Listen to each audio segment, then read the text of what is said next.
많은 분들이 오늘 이 자리에 오셨을 텐데요. 영화 잘 보셨나요? 네. 가슴이 먹먹해지는 그 마지막 장면을 마주하고 딱 불이 켜졌는데 지금부터는 굉장히 그 행복한 순간이 될 거라 믿어 의심치 않으면서 먼저 한번 두 분 이렇게 동시에 입장하셨는데 박수 한번 부탁드리겠습니다.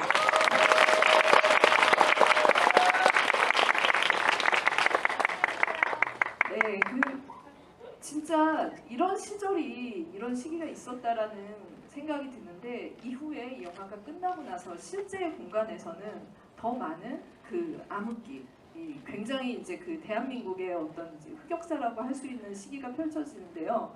이 영화를 아마 굴러가게 하는 것은 그 악의 축이 있었기 때문이라는 생각이 듭니다.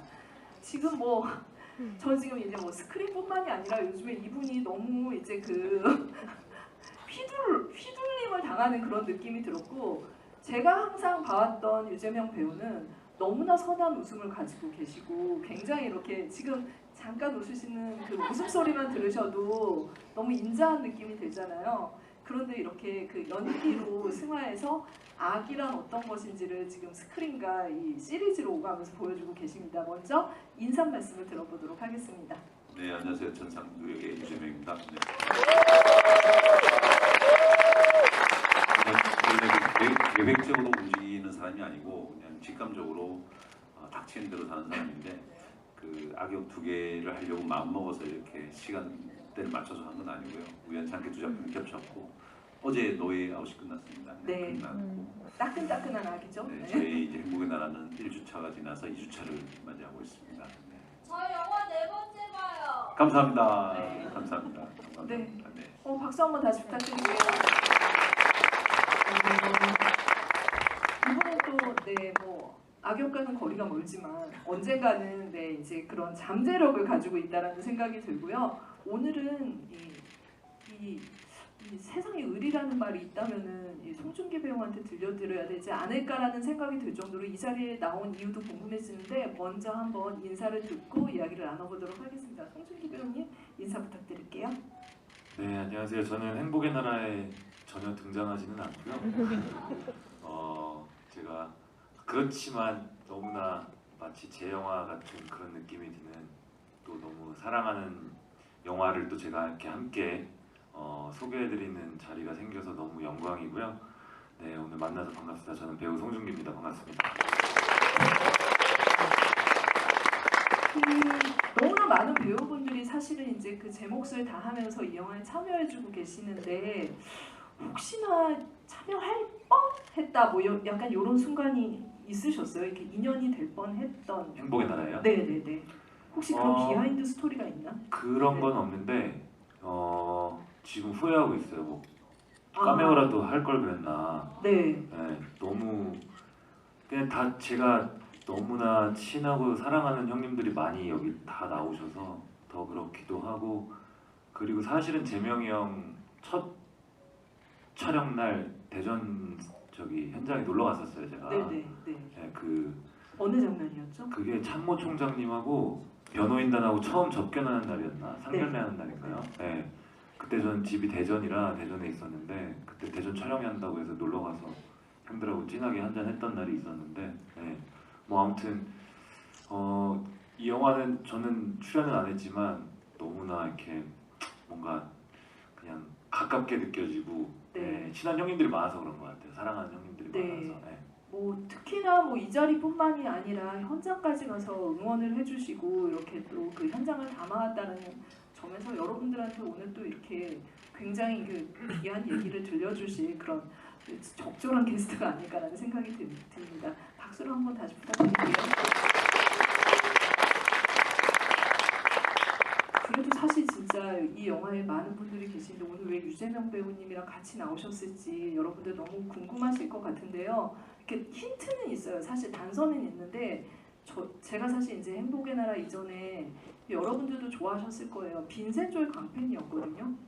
그 영화는 들려오는 소문이 이 드라마도 재밌지만 현장이 너무, 특히나 그 배우들이 너무 끈끈하다는 얘기를 항상 듣고 있었어요. 그리고 그 중심에 어떻게 보면은 그 송중기 배우가 가지고 있는 그 의리 모든 배우들을 챙겨 챙겨주고 어떻게 막 아우르는 의리가 있었다 얘기를 듣고 이렇게 바람결을 듣고 있었는데 아마 이제 이게 오늘의 자리가 빈센조가 뿌린 씨앗이 아닐까 이런 생각이 들거든요. 어떻게 송중기 배우님 이 자리에 또 이렇게 나오게 되셨는지 유재명 배우님께서. 빈센조 할 때 우리가 이제 송반장이라고 불렀어요. 그 흔히 말하는 그 닉네임이 말해주듯이 어디서 무슨 일이 생기면 우리 송반장이 나타나서 해결해 주기 때문에 많은 멤버들이 송반장이가 불렀고 그때 그 우리 빈센조 했던 친구들이랑 너무 지금도 친하게 지내고 있고 네.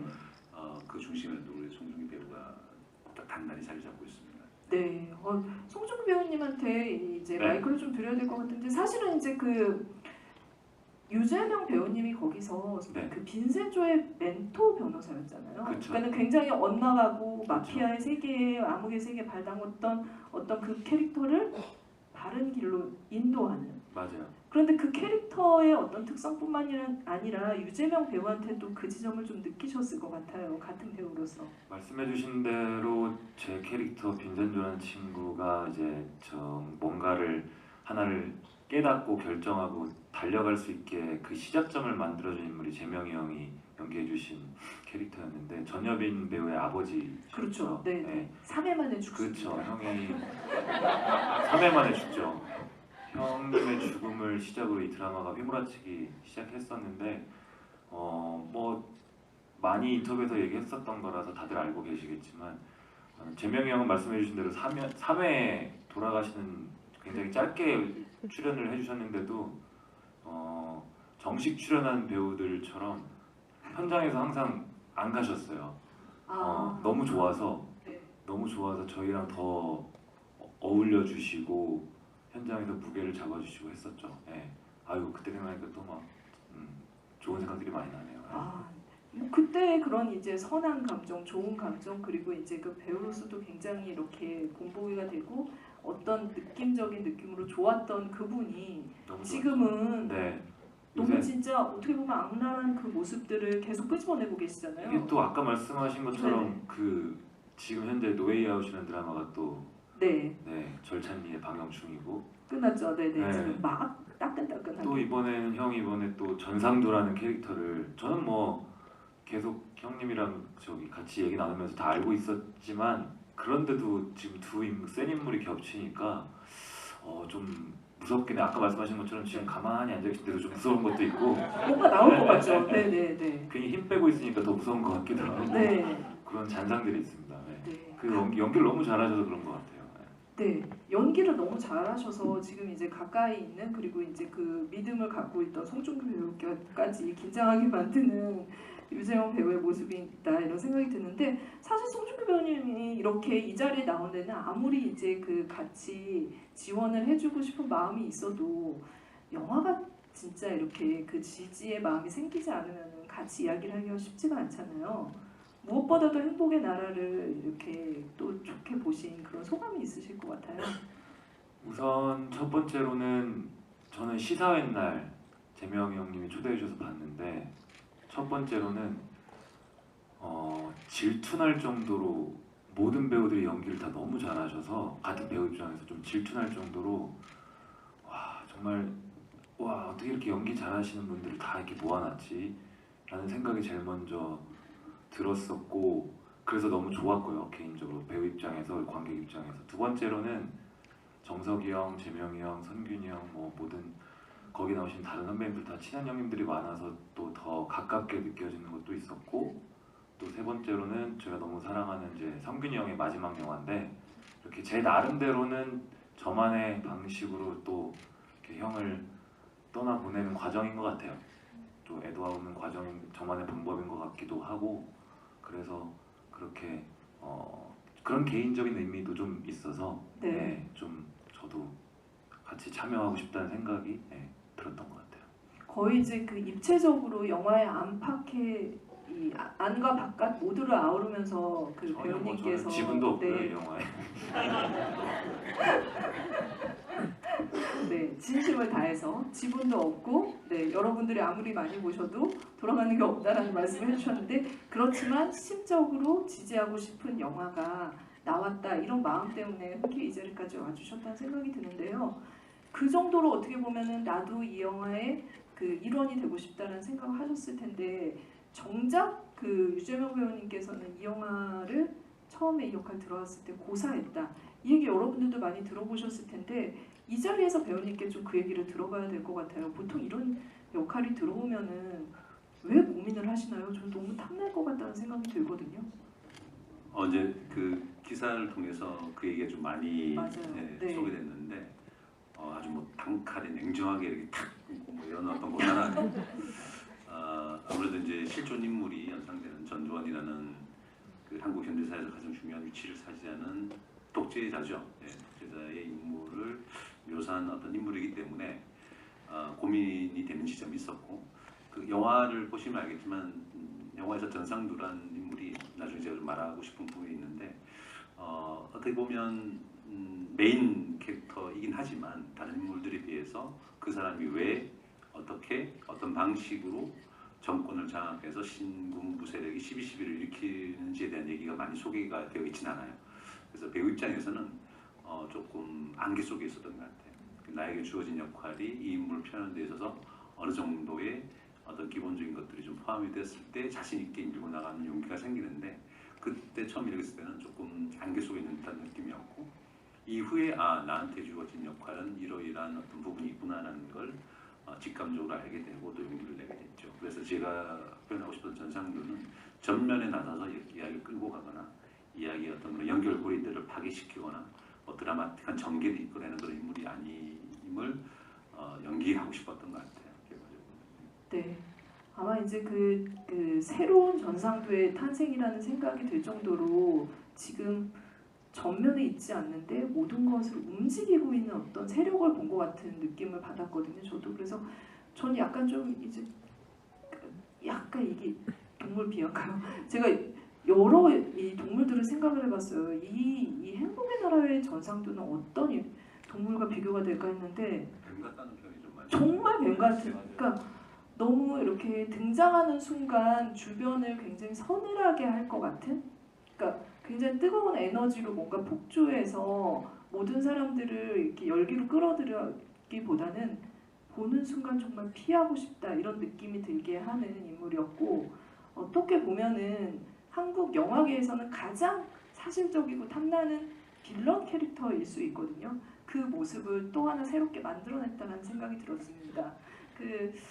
아마 이제 이런 역할이 들어오면은 유재명 배우님께서는 이제 그 고민들을 했던 지점들이 이제 여러분들께 설명을 해주셨는데 송중기 배우님한테도 좀 물어봐야 될 것 같지 않아요? 네. 사실 그 전상도 역할이 네. 배우님에게 갔다. 저요? 네. 와우. 저에게 역대급 전상도가 나왔어요. 사실 상상해 볼 수 있을 것 같지 않아요? 네.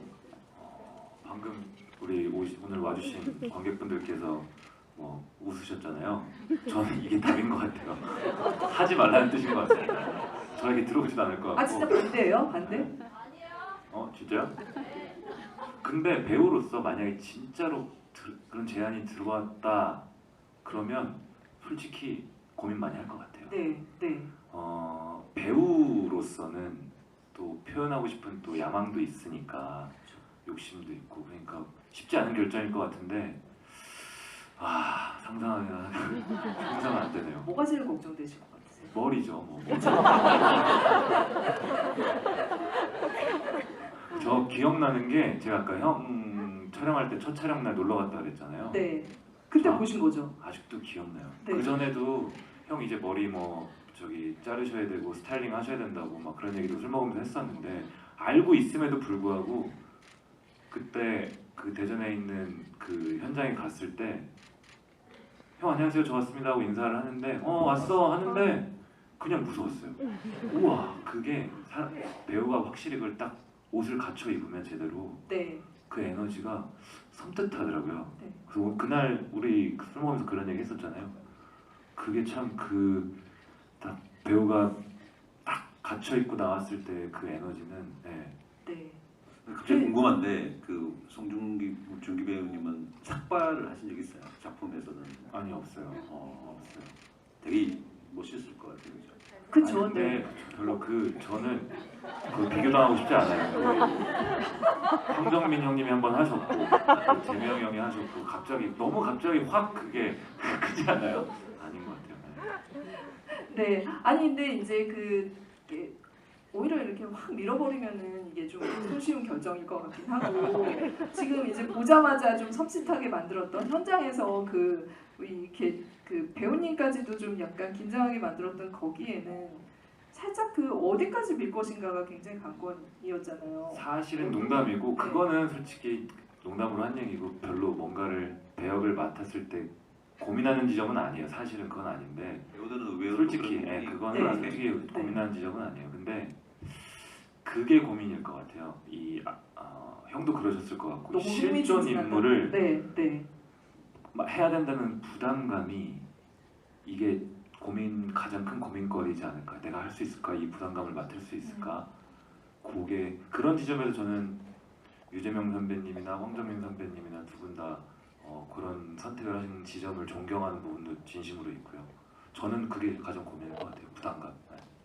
네. 그 말에 좀 동의를 하시나요? 실존 인물의 어떤 혹시 꿈에 나타나거나 이런 적이 없어요? 근데 사실 그 실존 인물뿐만 아니라 배우들이 촬영 직전에 굉장한 불안감이 쌓이는 건 사실입니다. 일종의 직업병인데 내가 이 역을 잘 해낼 수 있을까? 혹시나 민폐가 되진 않을까라는 그 직업이 주는 어떤 압박감이 있어요. 누구나 다 각자의 방식으로 그걸 가지고 또 각자의 방식으로 그걸 해결하는데 저 역시 습관적으로 또 루틴처럼 그 불안감의 지점이 좀 있었고 특히나 전상두라는 인물 때문에 더 큰 부분이 좀 있었죠. 네.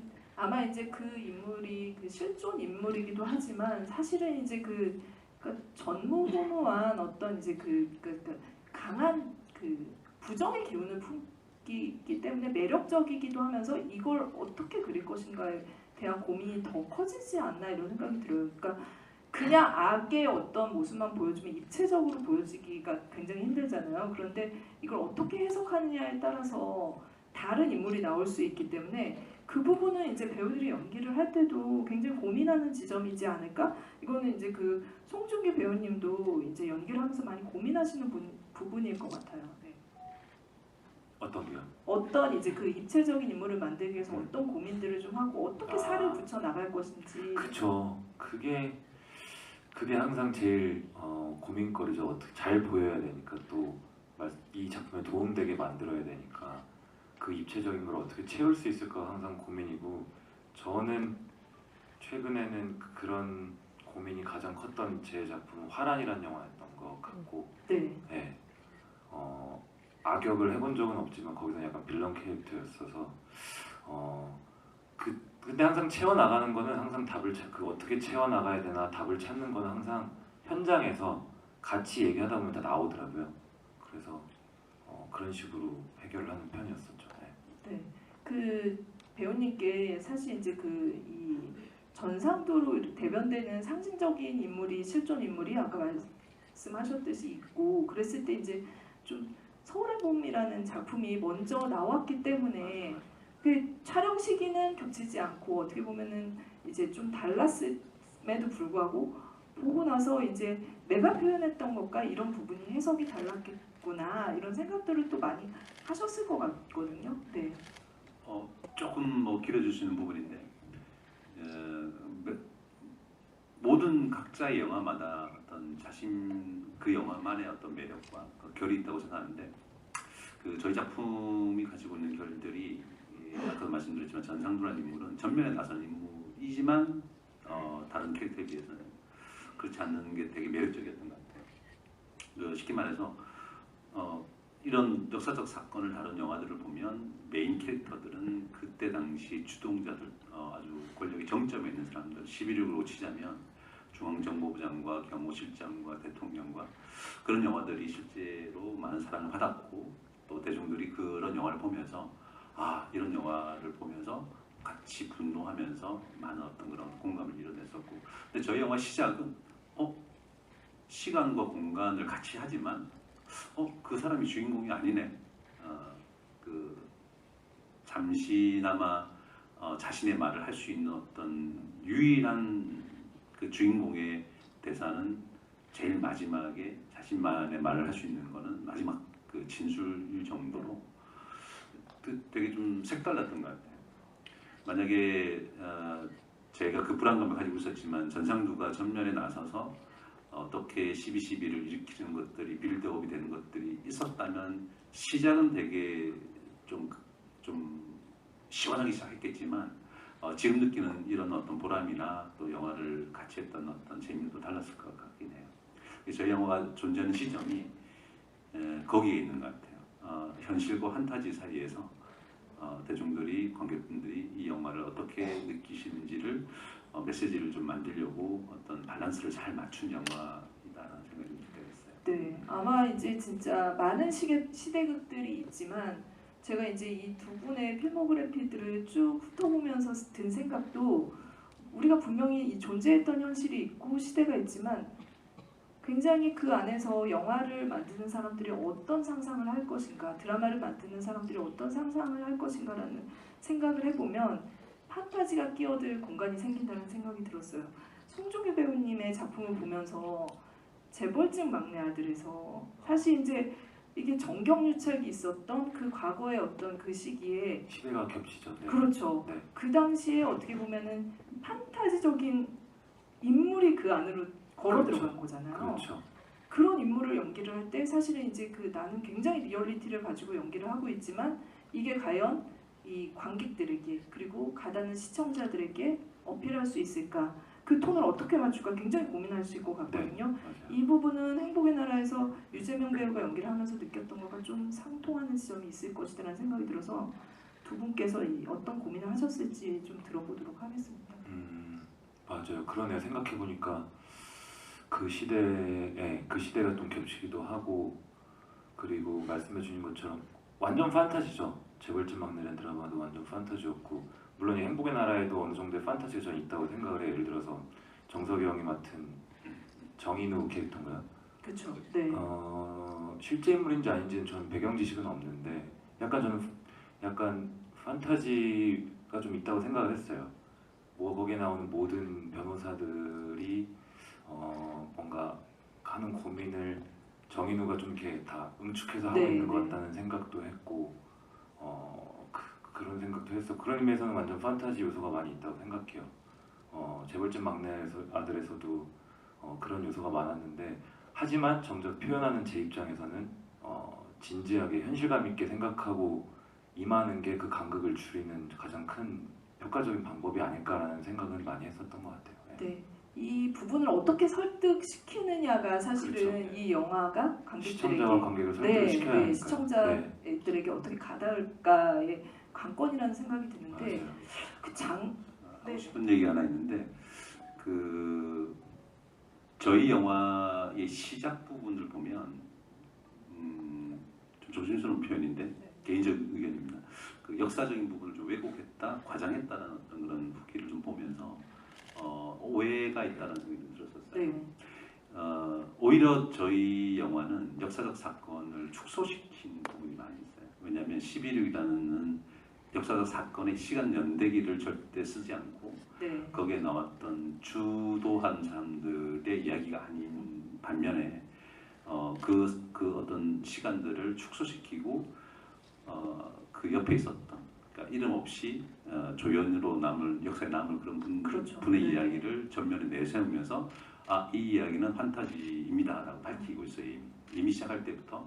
왜냐하면 그분들의 이야기는 밝혀진 게 없기 때문에 시간적인 부분을 연대적인 부분을 전면에 내세워서 주동자들의 이야기들을 대척점에 두고 긴장감을 이끌고 긴박하게 시간 순서로 욕망에 빠져있는 남자들의 이야기를 그리지 않는다는 거죠. 그렇기 때문에 박흥주라는 실존 인물이 나오면서 여러분들 이 이야기는 판타지입니다. 네. 많이 알려지지 않은 분의 이야기를 우리가 어떤 영화적 상상력을 만들었습니다라고 전면에 내세운 것 자체가 저는 이미 축소라고 생각하고 또 왜곡이 아닌 이유는 뭐냐면 왜곡은 실제로 있었던 일을 비틀었을 때 왜곡인데 저희 영화는 실제로 있었던 일과 영화적 판타지 사이에서 엄청나게 조율을 많이 하려고 노력했던 영화라고 생각해요. 왜곡이라는 부분은 전혀 없고 오히려 밝힐 건 그대로 밝히고 그것들을 훼손시키지 않는 상태에서 네. 저희들이 만든 판타지 박흥주, 박태주와 정인우의 이야기를 보시면서 오히려 저희들이 만들고 싶었던 그 시대의 한 개인이 목숨을 그렇게 쉽게 실제로 총살을 당하셨고 그 이야기를 통해서 우리가 만들고 싶어하는 행복의 가치는 무엇인지라는 메시지를 오히려 던지고 싶어서 그런 영화적 장치를 썼는데 어떤 분들은 본인의 입장에서는 11.6이라는 어떤 이런 거대한 이야기를 이렇게 개인사적으로 풀어? 라는 어떤 오해나 혹은 각자의 어떤 이 감상병이 있으신 것 같더라고요. 물론 개인의 자유고 저희도 마찬가지고 한데 그런 부분을 좀 알고 싶다는 생각이 들었어요. 네. 거의 뭐 이 영화의 본질적인 그리고 이 영화가 가지고 있는 가치를 유재명 배우님이 그 캐릭터의 어떤 연기를 하는 부분과 빗대어서 얘기를 해주셨다라는 생각이 들 정도로 핵심적이라는 생각이 들고 이 자리에 감독님이 없으셔도 영화를 이해할 수 있는 어떤 그 가이드를 만들어주신 것 같다는 생각이 듭니다. 박수로 한번 좀 주세요. 이 영화를 보시고 나서도 이제 저희는 말들이 또 영향을 끼칠까 좀 걱정되긴 하는데 네. 각자의 의견, 개인의 의견을 다 소중하고 마음껏 네. 표현하시되 그 부분을 좀 걸렸다는 말씀이니까. 이미 익히 알려져 있는 인물들을 대상으로 캐릭터화해서 그것들을 가지고 이 영화를 밀고 나갔다면은 굉장히 액션 중심의 사건 중심의 영화가 됐을 것 같아요. 그런데 약간의 시선을 비틈으로 인해서 이들이 그런 전면전을 펼치기에 어떤 이제 그 뒤에는 어떤 사람들의 열망이 있었고 때로는 이제 야망이 있는 사람도 있고 때로는 그걸 저지하려는 사람들도 있었는지 그런 그 디테일한 결들을 행복의 나라가 보여주고 있는 게 아닌가 생각이 듭니다. 저는 이제 사실 이제 이런 거대한 그 메시지 뒤에도 그 디테일한 장면들이 너무 빛났다라는 생각이 들어서 그 장면을 좀 약간 기억에 나는 장면을 한번 얘기를 해봐도 좋을 것 같은데요. 첫 장면 때 가서 현장에서 보셨다고 하셨잖아요, 송중기 배우님께서. 근데 그때 이제 좀 무서웠다라는 생각이 들었는데 오늘 영화 이제 그 시사 때 영화 보시고 나서는 좀 어떤 장면이 인상적이셨는지. 우선 재명이 형이 나오셨던 장면에 대해서 먼저 말씀드리면 저는 그랬던 솔직하게 말씀드리면 이 영화에 어떻게 보면은 보신 분들께서 모두가 거의 다 하이라이트라고 생각하는 장면이 아마 골프장 씬이라고 저는 생각을 하는데 그렇죠. 그리고 네. 그 전에는 정석영 연기했던 정인우라는 변호사와 저 전상두가 이제 북도에서 걸어가면서 군인은 어떻게 생각하는, 군인에 대해서 어떻게 생각하냐, 나는 변호사에 대해서 이렇게 생각한다는 씬도 있었죠. 그게 굉장히 하이라이트라고 생각하는데 저는 오히려 그 두 가지 장면보다는 그 둘이 다 아니라 거기보다는 거기도 너무 좋았는데 항상 전상두가 혼자 있을 때 야릿한 표정을 할 때 제일 무서웠던 것 같아요. 야릿한. 네. 네네. 비릿하게 웃고 할 때가 아까 뱀 같다는 네네네. 표현을 하신 게 저도 동의를 하는 지점이 예를 들어서 이원종 선배랑 얘기하다가 형이 네. 그런 대사를 했던 것 같아요. 요즘에 좀 가깝게서 계실 때는 군인들이 좀 이러지 않았었습니다. 요즘에 좀 물러 터졌다는 얘기가 많이 들립니다 하고 참모총장이 뭐라고 하고 카메라로 이제 프레임 아웃 하시는 게 있는데 그때 형의 표정이랑 또 형이 뒤에서 되게 굉장히 좁은 공간에서 헤드폰으로 재판을 듣고 있는 장면이나 이런 혼자 있을 때 장면들이 아니면은 변호사들하고 처음 접견하는 날 형이 막 일어나서 뭔 얘기를 하려고 하는데 전 장면 좀 짧게 하지 했을 때 형이 갑자기 참모총장을 쳐다보는 표정 이런 것들이 저는 제일 셌던 것 같아요, 인상이. 그리고 다른 장면에서는 정석이 형이 이제 정인우 캐릭터가 실제 사건 현장에 가서 이렇게 상상하는 씬들이 있었어요, 몽타주 장면에. 그 장면부터 영화가 더 확 진해지는 계기가 되지 않았나, 저 개인적으로는 그렇게 봤던 기억이 남고요. 네. 네. 와. 너무 많아요. 이렇게 얘기하면은 뭐 더 얘기할 수도 있는데 아니, 생각나는 장면을. 확실히 그 송중기 배우님이 그 디테일하게 영화를 보시면서 우리가 또 그러니까 보통 이제 저도 이제 그 관객의 한 명으로서 영화를 보면서 굉장히 강렬한 이 장면들이나 이 얼굴의 어떤 움직임, 근육의 움직임 이런 것들을 더 이제 그 주의 깊게 보고 잔상이 남는다는 생각이 맞아요. 드는데 배우님은 더 많은 것들을 보고 있다는 생각이 듭니다. 맞아요. 그랬던 것 같아요. 네. 야릿한, 비릿한 이런 표현을 써주셔서 사실은 그 표정이랑 그 뒤 이면에 있을 때 이 사람이 가지고 있는 심리적인 게 어떤 건지를 굉장히 명확하게 보여준다는 생각이 들었고 좋은 표현이라는 생각이 드는데 왠지 그런 느낌이었던 것 같아요. 전상두라는 인물이 실제 그 이후에 이 영화가 끝나고 나서 어떤 일들을 했는지 그 배경 지식이 있으니까 그 전에 뭔가 이렇게 행동을 옮기기 전에 이 전상두라는 사람이 혼자 있을 때 무슨 생각을 하는지 모르는 그 표정이 제가 무서웠던 것 같아요. 무섭고 진짜 어떻게 보면 힘이 있다면 정말 그 정인우처럼 가서 소리라도 한번 그렇죠. 쳐주고 싶은 거기에다가 제가 아는 재명이 형님은 정말 평소에도 저랑 제가 아는 형님 참 푸근하고 그냥 큰형 같은 그런 분으로 알고 있는데 그런 분이 또 그런 표정을 지으니까 저 네. 개인적으로 더 주관적으로 더 무서웠던 것 같아요. 네. 그 이제 평소에 술 드시거나 이럴 때는 그 야릿한 비릿한 그런 표정 한 번도 못 보신 거 맞죠? 전혀 없어요. 네. 형이 그런 표정을 지을 일이 별로 없고 네. 네. 저희는 뭐 골프 얘기하고 신나는 얘기를 많이 해서 그런 표정을 볼 데가 없는데 네. 참 신선했던 것 같아요. 네. 그럼 유주명 배우님께 좀 얘기를 들어봐야 될 것 같아요. 뭐 골프장 그 얘기도 많이 하시긴 하지만 지금 이제 그 송중기 배우님이 얘기해주신 그 표정의 디테일들 그리고 정말 이제 어떤 이제 그 감각적으로 느낄 것 같은 이 사람의 이 내면을 끄집어내는 연기를 하신 건데 그 부분에 대해서 좀 어떻게 접근을 하셨는지 네, 그리고 이 야릿한 비릿한 이 그 품평에 대해서 어떻게 생각하는지 좀 들어보겠습니다. 이제 전후 부분의 제일 큰 씬이 복도씬이고 마지막이 골프장 씬이고 그 씬 두 씬 사이에 의외로 제가 등장을 많이 하진 않죠. 그리고 또 그 말씀하신 가만히 앉아 있는 씬들이 많은데 그게 제일 중요했던 것 같아요. 그 어떤 존재감 그리고 무언가를 바라보는 눈빛, 태도, 고개, 어떤 뭐 목의 각도, 그 헤드폰 쓰고 땅콩을 이렇게 만지작만지작하는 그런 아주 섬세한 부분들을 좀 많이 찾으려고 애를 썼던 것 같고 감독님께서 요구를 많이 해주셨고 겸손이 아니라 겨우겨우 찾아서 영화를 완성시킬 수 있었던 것 같아요. 네. 확신을 가지고 들어가지만 확신을 내리지 못하는 게 또 저희 직업병이거든요. 감독님과 동료 배우들 사이에서 이 정도의 어떤 느낌이 충분히 가능하다는 겨우 안심하고 네. 다음 또 촬영하고 하여튼 그랬던 것 같아요. 네, 그 송중기 배우님의 품평에 대해서는 또 어떻게 좀 생각을 하시는지.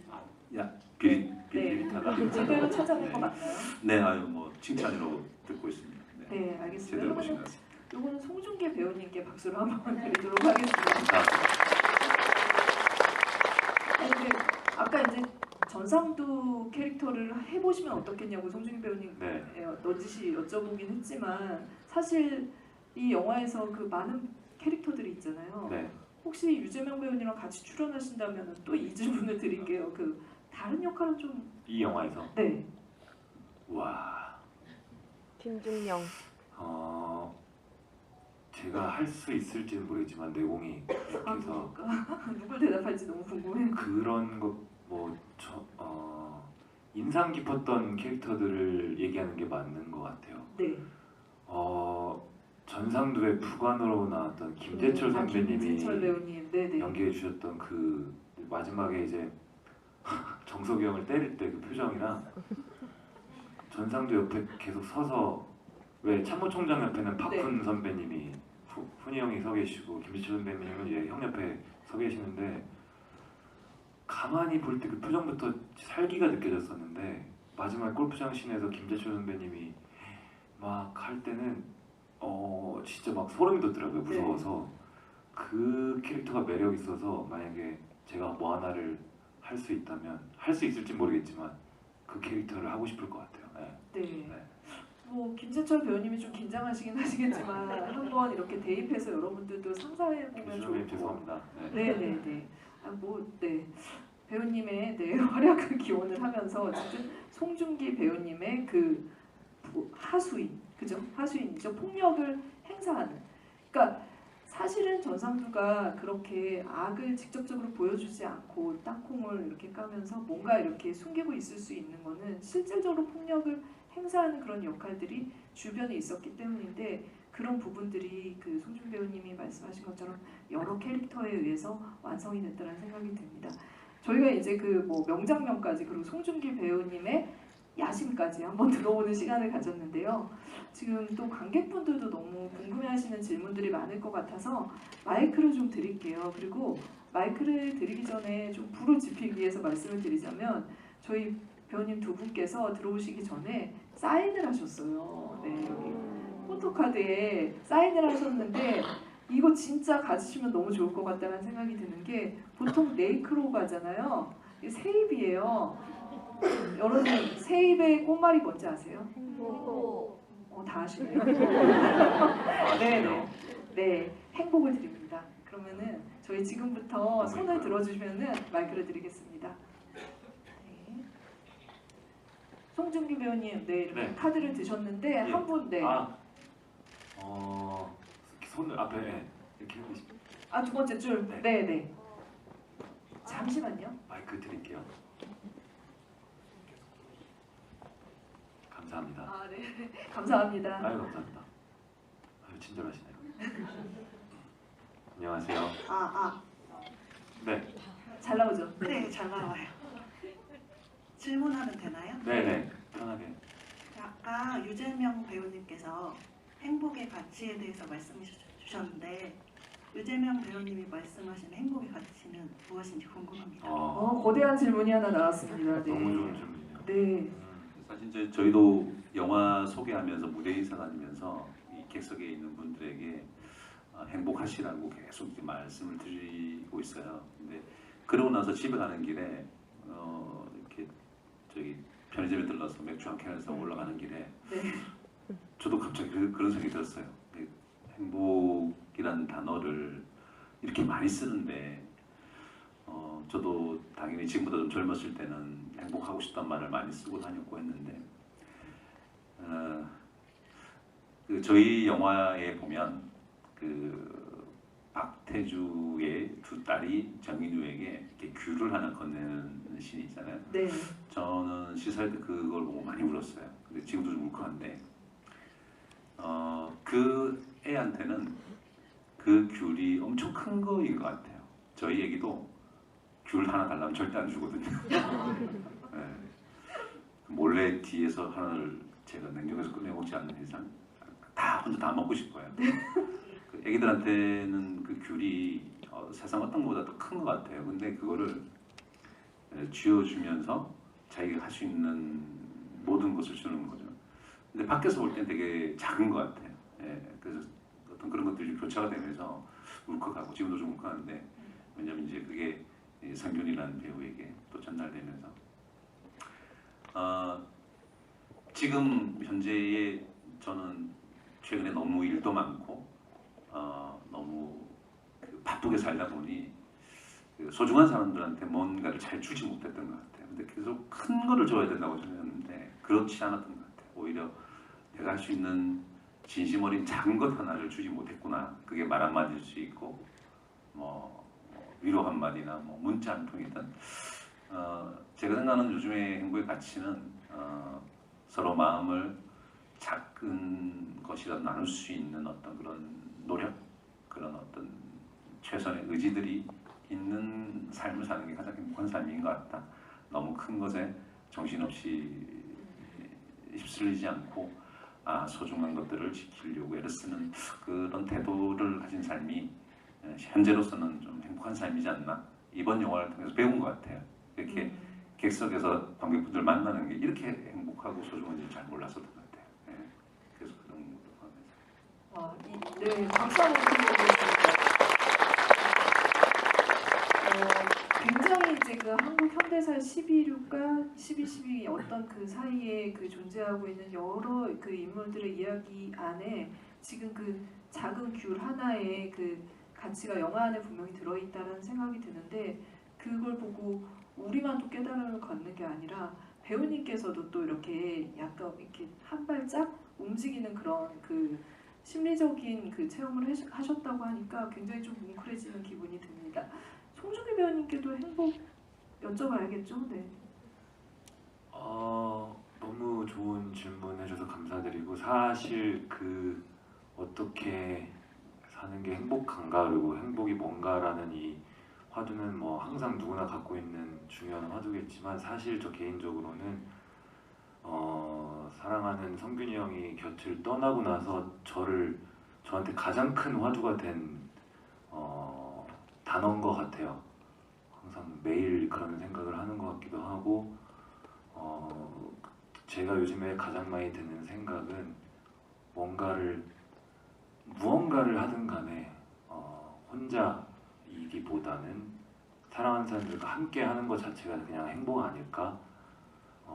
그래서 저는 지금도 제가 너무 사랑하는 사람들이 많이 있는 저는 전혀 뭐 출연도 하지 않은 영화지만 이렇게 재명이 형이랑 관객분들과 GV하는 이것도 너무나 행복하고요. 함께하는 것 자체가 요즘에는 가장 그게 가족이 됐든 친구가 됐든 혼자가 아닌 함께하는 게 가장 요즘에는 행복이라는 생각이 많이 듭니다. 네, 가장 든든하고요. 네.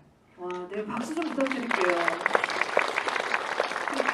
저희랑 같이 있는 이 시간이 또 행복하다고 배우님께서 얘기해 주시는데 이 시간이 많이 여러분들에게도 기억나지 않을까, 기억이 되지 않을까 이런 생각을 해봅니다.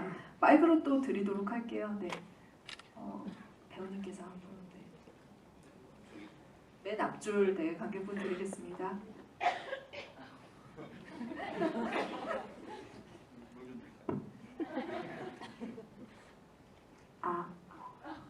네, 괜찮으시죠? 네. 네.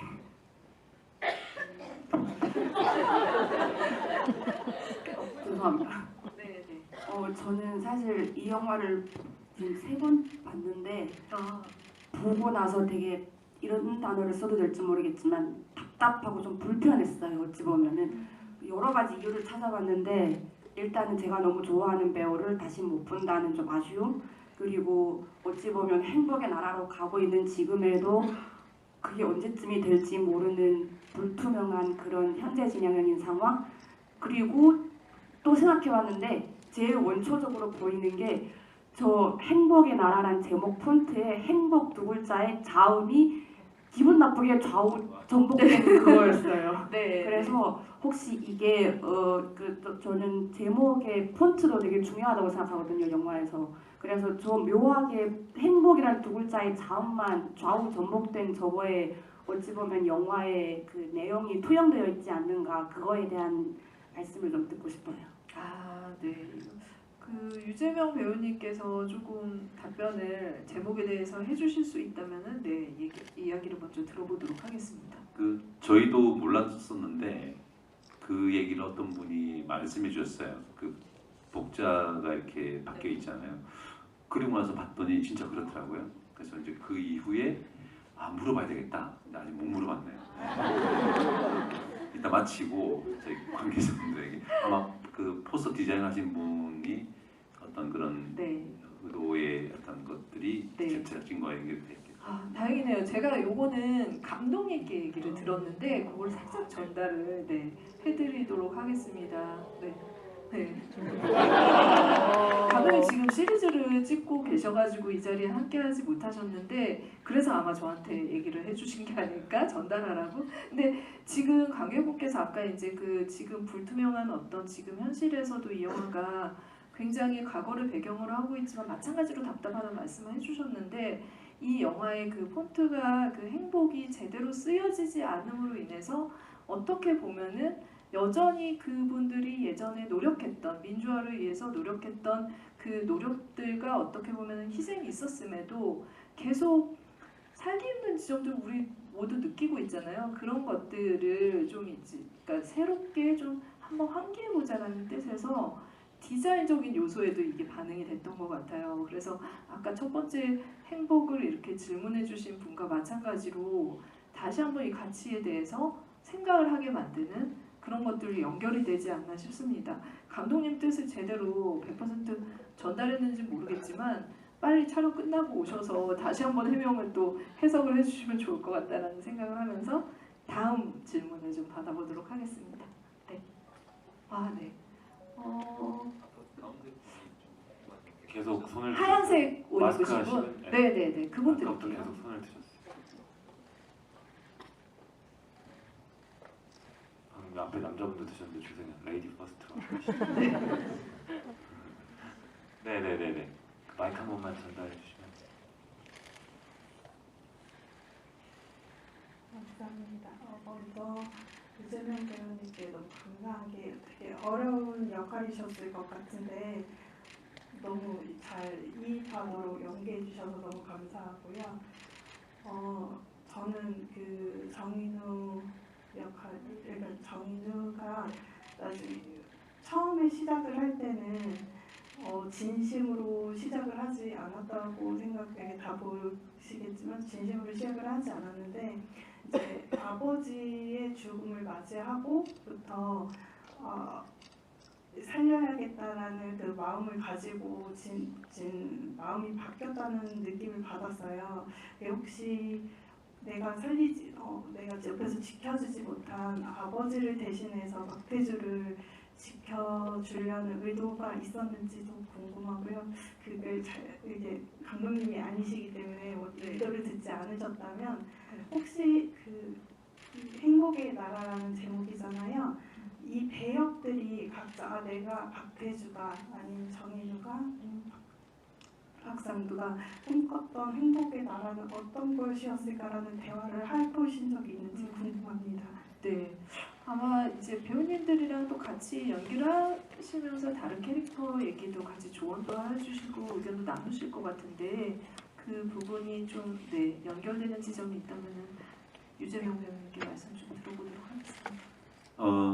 앞서 이제 말씀해주신 분과 같이 좀 연결될 수 있을 것 같은데 제가 잠시 전에 말씀드렸던 것처럼 12.6을 일으켰던 장군들이나 아주 고위직의 남자들의 이야기가 아닌 거기에 상관의 명령에 의해서 참 가담하게 되었고 재판을 받는 내란 음모죄 재판을 받는 한 남자의 변호사의 이야기인데 그 이야기를 따라가다가 말씀하신 것처럼 답답함을 느끼셨을 것 같아요. 왜냐하면 무언가 해결점이 보이지 않는 어떤 논쟁들, 재판들이 계속 일어나고 있고 금방 질문해 주신 것처럼 주인공인 정인우의 아버지가 죽고 린치를 당하고 거기에 있는 동료 인권 변호사들은 절망에 빠지고 딸을 위협하는 것 때문에 한 변호사는 울면서 너무 뭐라 하지 말라고 막 외치고 그런 어떤 모습을 통해서 저희가 말하고 싶은 메시지가 분명히 담겨져 있는 것 같아요.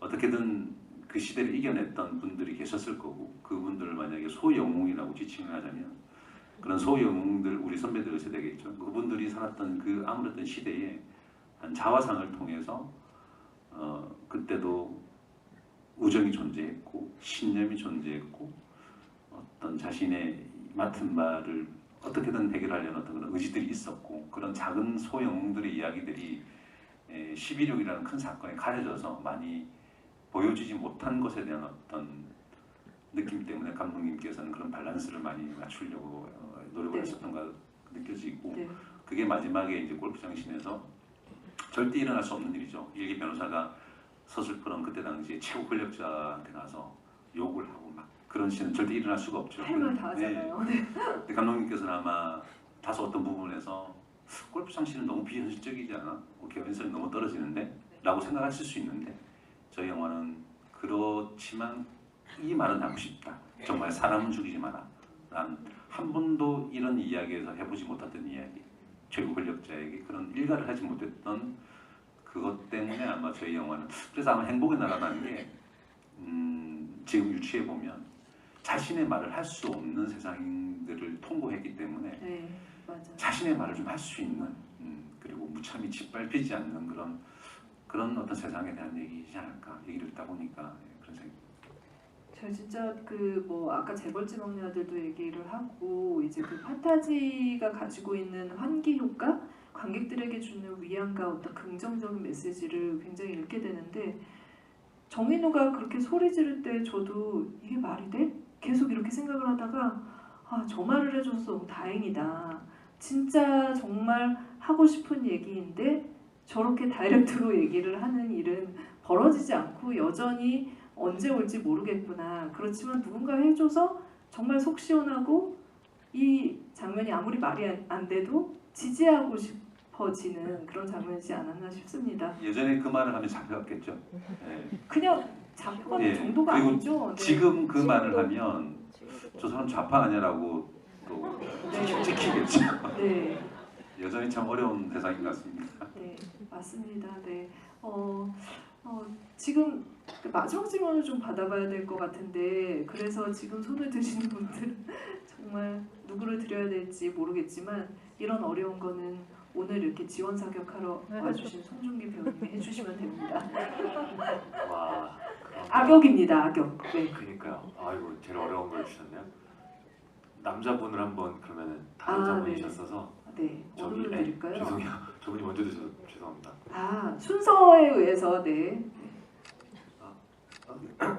네, 감사합니다. 저도 같은 장면에 대한 질문이긴 한데요. 저는 오히려 전체적으로 어떤 그런 뭐라 그러지 구도로 봤냐면 명령에 따를 수밖에 없는 군인의 관점이랑 또 어쩌면 그냥 이기기 위해서 뭐든지 할 수 있는 그런 변호사, 약간 종속돼 있는 사람과 자유로운 사람의 구도로 보게 됐는데 맨 마지막에 그 골프장 씬에서 그 저는 제가 이름이 기억이 안 나요. 그 부관이 때리고 맨 마지막에 좌양 좌하면 하는 거고 우양 우하면 하는 거야라는 대사를 하잖아요.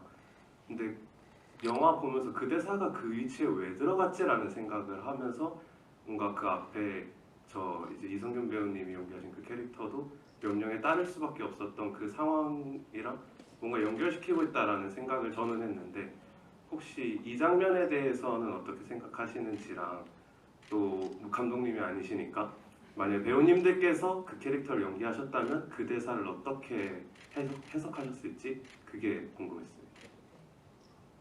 이 영화 속 인물들의 어떤 군부 시절의 어떤 것들을 캐릭터를 굉장히 같이 엮어서 또 이렇게 비교해 볼 수 있는 그런 질문을 해주셨는데 배우님의 답변을 먼저 들어보도록 하겠습니다. 네, 그 제가 이제 킹메이크에서 그 김영삼 대통령을 한 적이 있었어요. 그래서 그 분의 영상들을 좀 찾아본 적이 있는데 김영삼 대통령께서 가택 네, 구금당했을 때 그 앞에 쫙 서 있는 정경들에게 막 일가를 하는 그런 영상들이 있었어요. 그래서 참 당신들이 안타까운 사람들이다. 뭐 그렇게 막 하시는 그런 장면이 있는데 갑자기 그게 떠올랐는데 그 질문해 주신 거에 답이 될지 모르겠지만 박태주라는 인물은 어떤 명령에 상관의 명령에 복종해야 하는 군인의 신분이지만 그 명령이 누군가를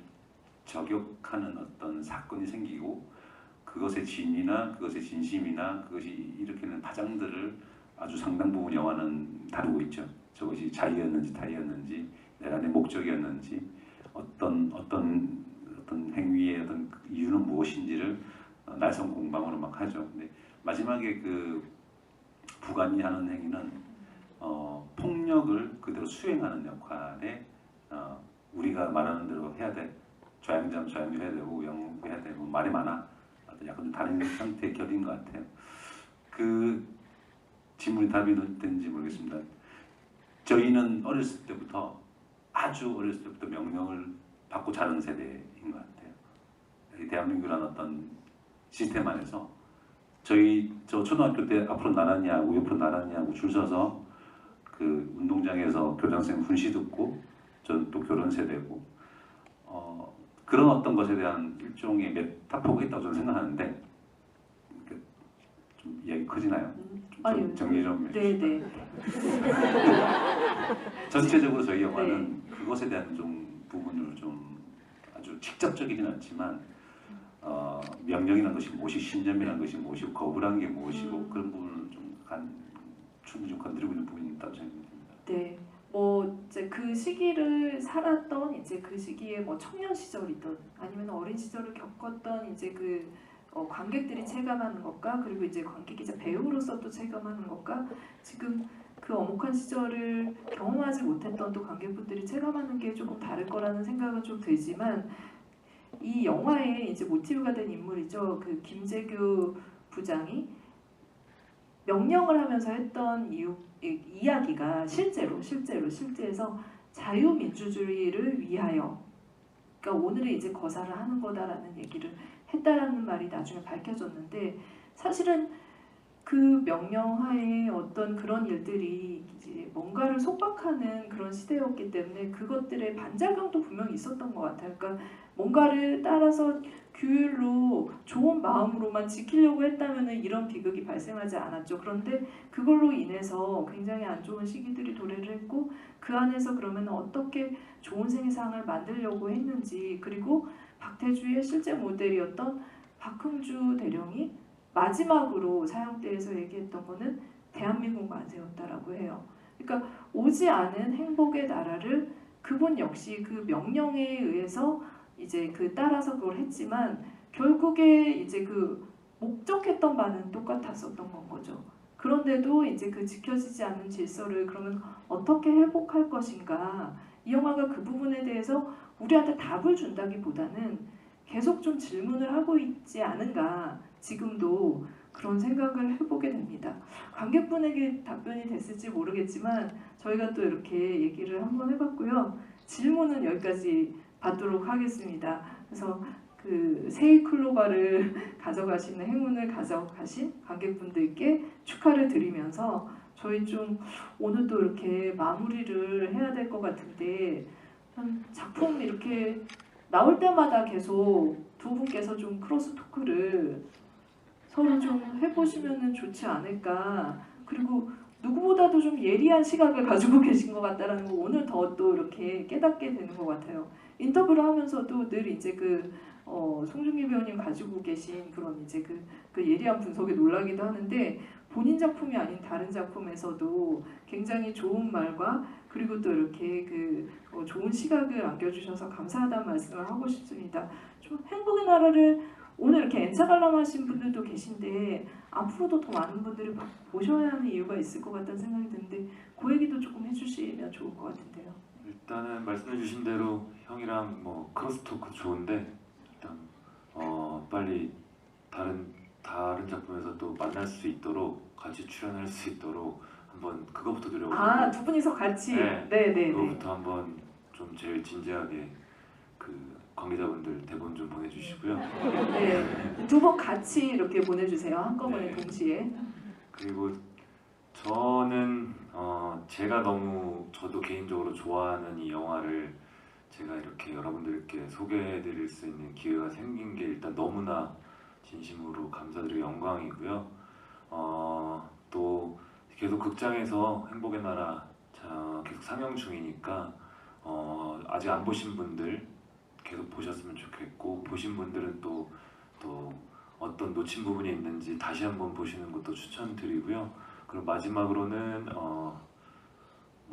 오늘 제가 여기 와서 제일 하고 싶은 말이었기도 한데, 우리 모두가 사랑했던 우리 이선균 배우님을 이렇게 좀 잘 기억했으면 좋겠습니다. 그 말이 가장 하고 싶었습니다. 네.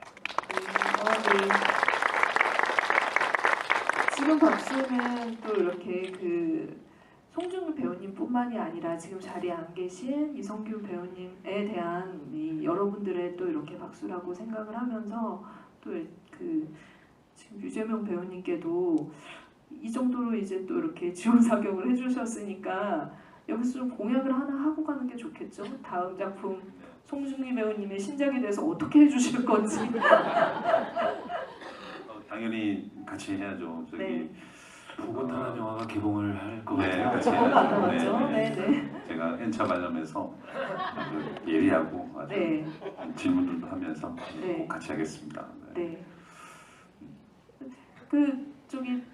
마지막으로 한 말씀, 또 배우님께서도 또 이렇게 많이 오셨지만 또 이 영화를 봐야 되는 이유에 대해서 한 말씀 해주시면 좋을 것 같아요. 네. 네, 뭐 일단 늦은 시간 너무 감사드리고, 아까 잠시 말씀드렸는데 사실 배우들은 연기를 하고 작품을 찍고 마무리를 하고 이렇게 오픈이 될 때 굉장히 떨리고 설레이고 긴장도 되고, 대중들이 어떻게 봐주실까, 또 우리가 말하고 싶은 게 잘 전달될까, 사실 간이 이렇게 새 가슴들이에요. 조마조마하고 걱정도 많고, 어쨌든 영화가 세상에 나왔고 또 여러분들을 만나게 됐는데 이렇게 소중하게 영화를 봐주신 분들에게 진심으로 감사의 말씀을 다시 한번 드리고 저희 영화가 자리하는 지점은 빠르게 지나가는 그리고 복잡하게 지나가는 이 세상 속에서 잠시 객석에 앉아 계신 것처럼 잠시 멈춰서 영화라는 어떤 세계를 통해서 자기를 한번 이렇게 좀 돌아보는 나의 가족, 나의 신념, 행복이란 건 뭔지, 죽음이란 건 뭔지 좀 그런 좀 먹먹한 이야기가 담긴 영화인 것 같습니다. 감동도 있고 재미도 있고 어쨌든 많은 의미가 담겨 있어서 너무 많은 것들을 말씀드릴 수밖에 없는데 매 순간 항상 행복하시고 항상 건강하시길 응원하겠습니다. 감사합니다. 네, 큰 박수 부탁드리겠습니다. 이 정도 하셨으면 다음에는 본래 그 선한 역할로 다음 추링이 올 때는 노예처럼 안 돌아올 거라는 생각을 하면서 두 분의 협업을 좀 기다려 보겠습니다. 최근에 이제 서울의 봄부터 시작을 해서 행복의 나라까지 이런 시대극을 보시면서 여러분들이 많은 생각을 하실 텐데요. 이 두 영화 모두 봄도 오지 않았고 행복도 아직은 좀 요원한 그런 순간들을 느낄 때가 많으실 거예요. 그런데 영화를 보시면서 또 두 작품 같이 이렇게 연결해서 보시면 더 많은 또 생각을 하시게 될 것 같아서 많이 좀 보시고 또 무엇보다도 1주차 됐는데 주변에 송중기 배우님만큼 송중기 배우님처럼 이 영화를 또 많이 애정하고 소문내 주시면 감사하겠습니다. 오늘 같이 이렇게 찐 의리를 보여주신 두 분께 박수 부탁드리겠습니다.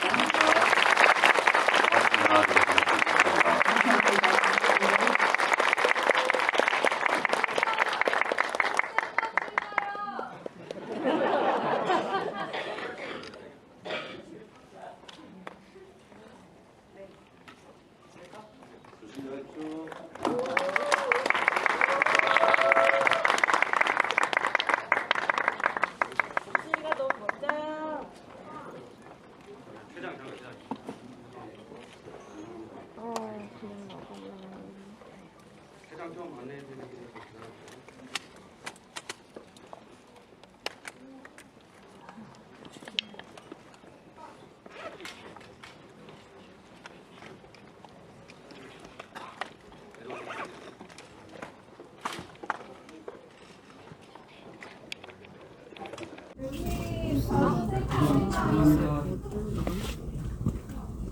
아,